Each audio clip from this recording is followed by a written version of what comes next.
आप सभी उम्मीद करती हूँ कि आप लोग ठीक ही होंगे। तो आज मैं इस वीडियो में बात करने वाली हूँ लूसेंट यानी कि लूसेंट बुक जो है जीके जीएस 99% स्टूडेंट जो कंपटीशन की तैयारी करते हैं या करने के लिए सोचते हैं तो उसके पास ये बुक बिल्कुल ही रहता। कोई ऐसा स्टूडेंट नहीं है जिसके पास ये बुक नहीं रहता। और हम आज इसी बुक के बारे में बात करेंगे।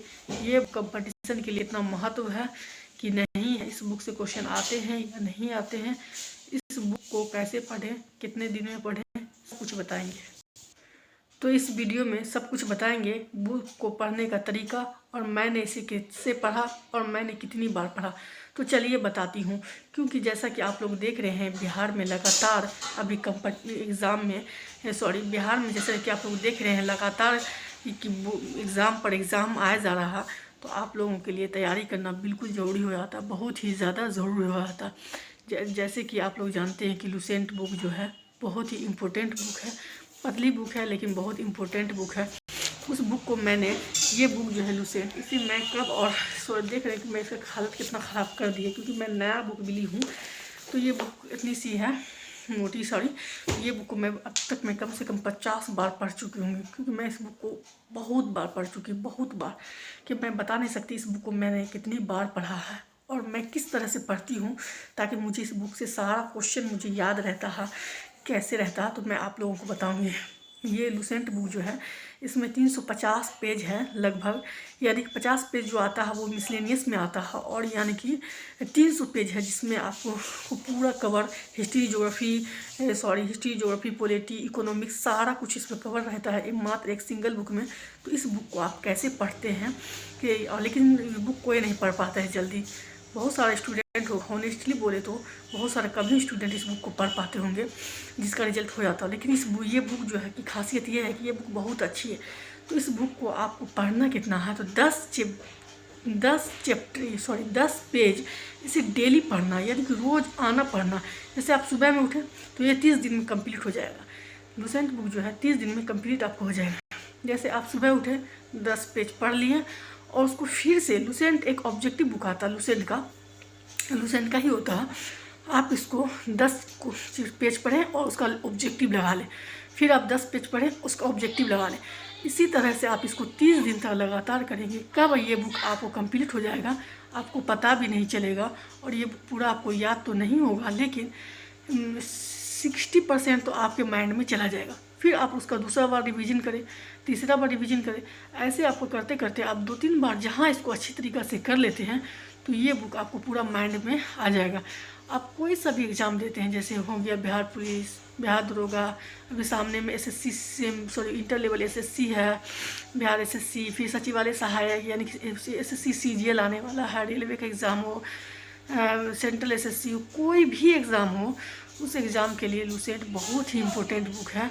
आप लूसेंट को पढ़ते हैं ना अच्छी तरीक़ा से तो आपको कोई भी बुक पढ़ने की फिर ज़्यादा ज़रूरत नहीं पड़ती। लेकिन हाँ, आप अगर पीसीएस लेवल का तैयारी करते हैं तो आपको थोड़ा लेवल वाली बुक पढ़ने की ज़रूरत पड़ती है, जो मैं बताऊंगी आप लोगों को। बीपीएससी का जो तैयारी कर रहे हैं उसको पीटी निकालने के लिए कौन सा बुक पढ़ना पड़ेगा और कौन सा बुक से क्वेश्चन आता है, मैं आप लोगों को एक एक करके दिखाऊँगी कि कौन सा बुक से क्वेश्चन बीपीएससी में आता है और मैं लाइन बाय लाइन दिखाऊँगी आपको, वो बुक का नाम भी बताऊंगी।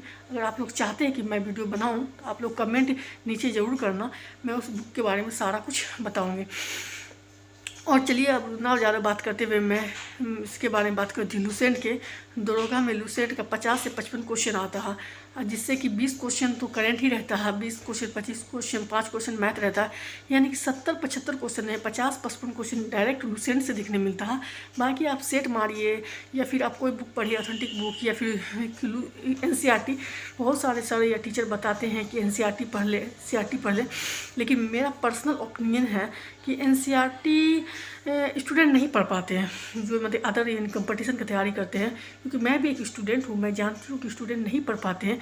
बोलना आसान है लेकिन एनसीईआरटी पढ़ना उतना आसान नहीं है, लेकिन फिर भी जिसको जॉब लेना है, जॉब करना है, उसको अब एनसीईआरटी पढ़ना ही होगा। क्योंकि जैसा कि आपको पता है कि एग्ज़ाम का डिमांड इतना ज़्यादा हो गया है, एग्ज़ाम में तो इकोनॉमिक्स तक आने लगा है, इकोनॉमिक्स का क्वेश्चन भर भर के आने लगा। जैसा कि 64 पोस्ट बिहार एसआई जो ईएसआई जो हुआ था मद्य निषेध वाला, उसमें एग्ज़ाम में देखा गया था वर्ल्ड हिस्ट्री क्वेश्चन पूछा था, वो भी एनसीईआरटी से, एनसीईआरटी के टू द पॉइंट क्वेश्चन था, वर्ल्ड हिस्ट्री, इकोनॉमिक्स था। तो इकोनॉमिक्स बहुत ज़्यादा आ रहा है अब बिहार के एग्ज़ाम में, इकोनॉमिक्स का ज़्यादा वेटेज हो गया। तो आप इकोनॉमिक्स के लिए पढ़ सकते हैं कोई बुक। ऐसे तो आप इसके लिए बिहार दरोगा का प्रिपरेशन करते हो, उसके लिए मैं आपको बुक ज़रूर बताऊंगी। लेकिन आप किसी भी कंपटीशन एग्ज़ाम की तैयारी करते हैं तो ट्रस्ट में आप लूसेंट बुक को पढ़ें। लूसेंट बुक से आपको 50% क्वेश्चन 100% आएगा, चाहे आप बिहार पुलिस कर रहे हैं या बिहार दरोगा करें। 50% क्वेश्चन तो आपको लूसेंट से ही रहेगा। और लूसेंट को 30 दिन में पढ़ने का तरीका तो मैं आप लोगों को बता दी हूँ कि लूसेंट को 10 पेज एक दिन में पढ़ना, 300 पेज तो मात्र पढ़ना है। ये 30 दिन आप लगातार कंटिन्यू कीजिए, 2 घंटा लगेगा, 2.5 घंटा लगेगा, उससे ज़्यादा आपको नहीं लगेगा बुक पढ़ने में। क्योंकि मैं इस बुक को बहुत ज़्यादा बार पढ़ चुकी हूँ, तो मुझे तो बिल्कुल नहीं लगता है। आप लोग अगर फर्स्ट टाइम होगा तो आप लोगों को भी नहीं लगेगा, लेकिन आप लोग स्टार्ट करके देखिए, ज़्यादा समय नहीं लगेगा बुक को पढ़ने में। और उसके बाद बुक को पढ़ने के बाद आप जस्ट इसका ऑब्जेक्टिव लगा लें। ऑब्जेक्टिव लगाने से क्या होता है कि आपको क्वेश्चन तो हमेशा ऑब्जेक्टिव में रहेगा, तो ऑब्जेक्टिव लगाने से क्या होगा कि आपके माइंड में क्वेश्चन रहेगा, और नहीं भी रहा तो आप ऑप्शन देख के आप लगा सकते हैं। इसलिए ऑब्जेक्टिव आप ज़रूर लगाएं। पढ़ने से कुछ नहीं होगा, पढ़ने के साथ ऑब्जेक्टिव भी लगाएं, ताकि आपको एग्ज़ाम में आपका अच्छा स्कोर हो। ठीक है। आप लोग उसके बाद मैं बीपीएससी पीटी का एग्ज़ाम जो है उसके लिए 60-70 बीपीएससी के लिए मैं बुक जो आप लोगों को बताऊंगी। और करेंट के लिए कौन सा बुक पढ़ें, क्या पढ़ें, आप लोगों को चाहिए तो आप लोग कमेंट जरूर करें। मैं सारी बुक के बारे में इन्फॉर्मेशन बताऊंगी। और मैं जो है इस वीडियो में एक भी गलत नहीं बताऊँगी। यकीन नहीं तो आप लोग देख लें या आजमा लें, मैं एक भी फालतू बात नहीं करूँगी, नो बकवास, सीधी बात करूँगी। Thank you. आप लोग नए हैं तो मेरे चैनल को ज़रूर सब्सक्राइब करें। और मैं ये चैनल को न्यू खोली हूँ, लेकिन मैं जानकारी जो है ना बहुत अच्छी दूंगी और ऑथेंटिक दूंगी, और फालतू की बकवास नहीं करूँगी। Thank you. मेरे चैनल को सब्सक्राइब करें अगर अच्छा लगे तो, और लाइक करें। आज बस इतना ही, फिर मिलते हैं दूसरे वीडियो में। बाय।